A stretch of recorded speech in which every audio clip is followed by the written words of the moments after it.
It is Saturday, January 17, 2026. And look, if you're listening to this from somewhere like London, Paris, or especially Copenhagen, you probably don't need me to tell you what the mood is like. No. One of the sources we're looking at today describes the atmosphere in European capitals as a seismic shock. Which honestly might be putting it mildly. We aren't talking about, a stock market dip or a minor protest. We're talking about the fallout from a conversation that happened at 30,000 feet aboard Air Force One. Exactly. We're talking about President Trump's comments on Greenland. And, usually on the show we try to filter out the noise. Politicians say wild things. All the time. But this feels different.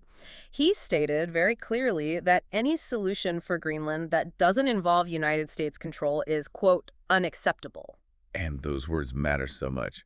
Unacceptable isn't a word you use to open a negotiation. It's not a real estate pitch. That's an ultimatum.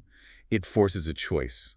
And that's our mission for this deep dive. We've got this fascinating article in the stack today. It's titled, Mines in the Ice in Greenland Become the West's Stress Test. We're going to unpack how this dispute over a frozen, largely uninhabited island is somehow threatening to rewrite the rules of, well, everything.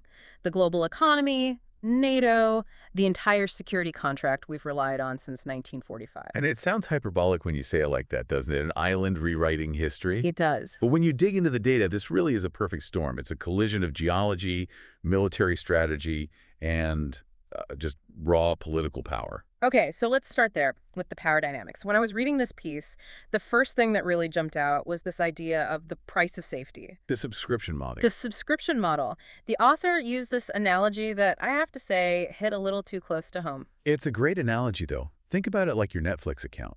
For the last, 80 years, the relationship between the U.S. and Europe has been a fixed-cost subscription. Meaning you pay your fee, you get the service, no surprises. Exactly. Europe's fee was, political alignment. They'd host American bases, they'd support U.S. foreign policy, spend a bit on their own defense. And in return? In return, the U.S. provided the security guarantee. The service was safety, it was predictable, you pay the bill, the lights stay on. But this source argues the terms of service just changed, and nobody got an email about it. Yeah, we've moved from a fixed cost model to variable pricing, or maybe surge pricing is a better term. Right. Security is no longer a guarantee, it's a commodity. And the price fluctuates based on the mood in Washington. Today, the surcharge for safety is Greenland. And tomorrow, it could be something else entirely. It could. And that's a terrifying prospect for a defense planner in Brussels. It turns a partnership into a transaction. And it gets worse. The president didn't just say he wants the island. He said NATO should lead the process. Which is just. It's a total inversion of what NATO was for. The North Atlantic Treaty Organization was designed as a shield, a collective defense pact against an external threat. Originally the Soviets, now Russia. Right. It was never, ever designed to be a tool for one ally to acquire territory from another ally. It's like using your home security system to lock your own family out of the house. That's actually a pretty good way to put it. And this brings us right to the heart of the anxiety. Article 5. We hear about Article 5 all the time, but let's be specific. This is the all for one for all clause. Correct. An attack on one is an attack on all. It's the cornerstone of peace in the West. And for decades, it's been seen as binary, like a light switch. You're in NATO, the light is on. You're out, it's dark. But if the U.S. is threatening the territorial integrity of a NATO member, Denmark, that light switch starts to flicker. It introduces uncertainty. And uncertainty is just kryptonite for a military alliance. If Denmark refuses and the U.S. escalates, does Article 5 even apply? Who is the aggressor? That's the stress test. That is the stress test. It's testing whether the contract means anything when the pressure comes from inside the house. Okay, but I have to play devil's advocate for a second. We've heard Buy Greenland talk before. It was a meme. It was on late night TV. Why is the reaction so visceral right now? Why is today different from 2019? Context. It's all about context. You can't understand the panic in Copenhagen today without looking at what happened just 2 weeks ago. You're talking about January 3rd. Yes. The capture of Venezuelan President Nicolas Maduro by U.S. forces. Which was a massive story. U.S. Special Forces literally extracting a head of state. It was huge. But look at the methodology. It was unilateral, aggressive, and it showed a willingness to physically remove a leader to achieve a goal. The source makes a critical point here. That event recalibrated the perceptions of European leaders. So before January 3rd, demanding Greenland just sounded like bluster. And post-January 3rd, Yeah. it looks like a roadmap. It proved this administration isn't bound by traditional diplomatic norms. And that's why you see the Danish Prime Minister, Mette Frederiksen, reacting the way she is. Exactly. She's quoted warning that military action would mark the end of the alliance as we know it. She's not just being dramatic. No. She's looking at Venezuela and she's doing the math. She is. She realizes unacceptable might actually mean we are coming to take it. Okay, so we've got the political threat. That's the tension. But every hostile takeover needs a reason, a justification. And the story being pushed is all about what's buried under the ice. The treasure chest narrative. Right. The story goes, the West is addicted to rare earth elements. We need them for EVs, for wind turbines. And crucially for F-35 fighter jets. And right now, we rely on China to get them, a huge strategic vulnerability. So the logic is, Greenland has the rocks, the U.S. needs the rocks, therefore the U.S. needs Greenland. On the surface, that sounds pretty logical. It sounds incredibly logical. It's a clean equation. Security equals resources. But this is where our source material does something really valuable. It takes that bumper sticker logic and runs it through a reality check. Using data from the U.S. Geological Survey. Right. And I'm guessing the reality isn't as clean as the equation. Not even close. Look, point one, the geology is real. Greenland absolutely has massive deposits of neodymium, dysprosium, all the good stuff. The rocks are there. Okay, the rocks are there. What's the problem? The problem is getting to them. The source points out a stat that people forget when they look at a map. 80% of Greenland is covered in ice. We're not talking a little frost. We're talking a literal ice sheet, miles thick in places.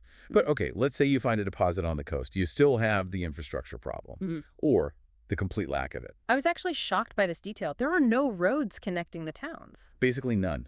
To get from the capital, Nuuk, to another town, you're taking a boat or a helicopter. You are not driving. So imagine you need to move heavy drills, crushers, massive trucks. You can't just put them on a highway? No. You have to ship it to a coast that might be frozen solid for half the year. And once you get the drill there, where do you plug it in? Right. There's no power grid to just tap into. There is no grid. You have to build your own power plant, probably a diesel one, which means shipping and fuel, which just adds to the cost and complexity. So the overhead is just insane. The analysis in the source estimates that capital costs are 150 to 300% higher in the Arctic compared to somewhere like Brazil or Australia. So if you're the CEO of a mining company and you're looking at that on a spreadsheet. You go to Australia every time. The market alone cannot justify mining in Greenland. It's just too expensive. But then, why is the U.S. government pushing this so hard? If the economics don't work, why risk NATO for mines that lose money? Because for Washington, it's not a business, it's a geopolitical subsidy. A subsidy. The source argues that if the U.S. takes control, they'll have to pour tax-much dollars into these mines. They would be running them at a loss purely to say they aren't buying from China. It's a loss leader. Yeah. Like a grocery store selling milk for cheap to get you in the door. Exactly. Except here, the milk costs billions of dollars and breaks up your most important alliance. The mines are the cover story. They make the demand sound rational. Okay, so the mines are a financial black hole. Let's pivot to the other justification, defense. Strategic geography. The Arctic is melting, shipping lanes are opening, Russia's building bases. Doesn't the U.S. need to own Greenland to counter that? That is the question, right? You look at a globe, and Greenland is basically a giant aircraft carrier parked between North America and Russia. It's prime real estate. But the source highlights this massive paradox. Which is? The U.S. already has what it needs. Militarily, you mean? Completely. We have to talk about Patuxent Space Base. It used to be called Thule. America's northernmost military installation. And it is absolutely crucial. It's at the early warning radars for ballistic missiles. It tracks satellites. It's huge. It's operational. It's been there for decades. And it's on Greenlandic soil. Firmly. And it's not just the base. We operate under the 1951 Defense Agreement with Denmark. This contract is incredibly broad. It gives Washington the right to operate on the island, fly over it, and monitor the GIUK gap. I've heard that term before, GIUK. It stands for Greenland, Iceland, UK. It's a naval choke point. If Russian subs want to get from the Arctic into the Atlantic, they have to pass through that gap. So controlling that water is vital. It is. But the point is, we already control it.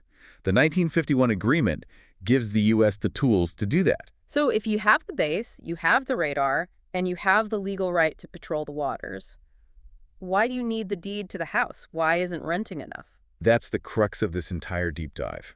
If the demand for control isn't about profit because the mines lose money, And it isn't about military utility because we already have the base. then what is it? It's about the map. It's about coloring the territory your shade of blue. It's about sanctioning a sphere of influence. It's a return to a 19th century way of thinking where power is measured by square kilometers owned, not alliances maintained. It feels almost imperial. It is explicitly imperial. And that brings us to the heaviest part of this story. We've talked about the money, the ice, the missiles.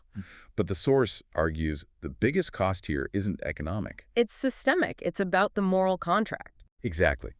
Because the West, NATO, the U.S., we love to talk about the rules-based international order. It's our brand. It's what separates us from them in the diplomatic world. And rule number one of that order, established after World War II, is that borders are not changed by force.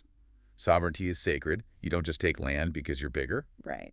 And the source argues that if the United States forces a NATO ally to cede territory, even if it's through economic pressure instead of tanks, they're tearing up that very contract. It's the hypocrisy trap. Think about it. For years, the West has been condemning Russia for its actions in Ukraine. We condemn China for building islands in the South China Sea. The argument has always been, you can't do that. It violates the rules. But if the U.S. takes Greenland... That argument just evaporates Yeah. instantly. How can Washington tell Beijing to respect sovereignty if it just bullied Copenhagen into handing over an island? You lose the moral high ground. You don't just lose it, you incinerate it. The source quotes French President Emmanuel Macron on this, and he puts it so starkly. He says, the law of the strongest cannot govern the world. And it's telling that it's not just the French. Usually the UK tries to be the bridge between Europe and the US, the special relationship. Not this time. The UK has drawn a hard red line. They've told Washington, hands off Greenland.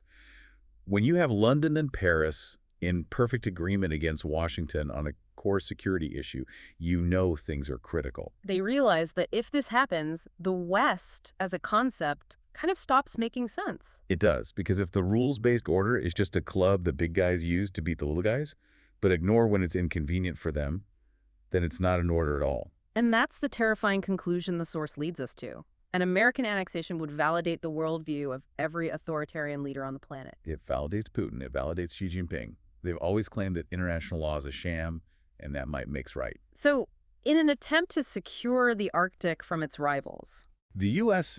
would end up proving the rivals' entire philosophy correct. You gain an island, but you lose the argument. And your friends. So let's just recap this journey for a second. We started with a headline that looked like a simple real estate dispute. Then we peeled it back. We saw the NATO subscription model is shifting, creating massive anxiety about Article 5. We looked at the Maduro precedent, which showed that, yeah, force is on the table. We debunked the easy mining myth. The ice, the costs. It's the excuse, not the driver. And we realized the strategic paradox. The U.S. already has the military access it needs. The demand for ownership is about dominance. Which leads us to that final systemic cost, the potential collapse of the moral credibility that holds the entire Western alliance together. That's a high price to pay for some magnets. It really is. And that brings us to the final thought our source leaves us with. It's a question I think everyone should sit with. The source asks, if the law of the strongest becomes the new rule inside NATO, what happens to the very concept of an ally? Right, because an ally is a partner, not a subject. Exactly. The source suggests the first victim here wouldn't be Danish sovereignty. It wouldn't be the Greenlandic government. The first victim would be the moral credibility of the West. And once that's gone, You can't buy it back, no matter how many rare earth minerals you dig up. a sobering thought. We think of security as walls and weapons and radar. But this deep dive reminds us that real security is built on trust. And when that starts to melt, we're all on very thin ice. Couldn't have said it better myself. That's it for this deep dive into the Greenland stress test. We'll be watching closely to see how Copenhagen and the rest of Europe responds. Thanks for listening, and stay curious.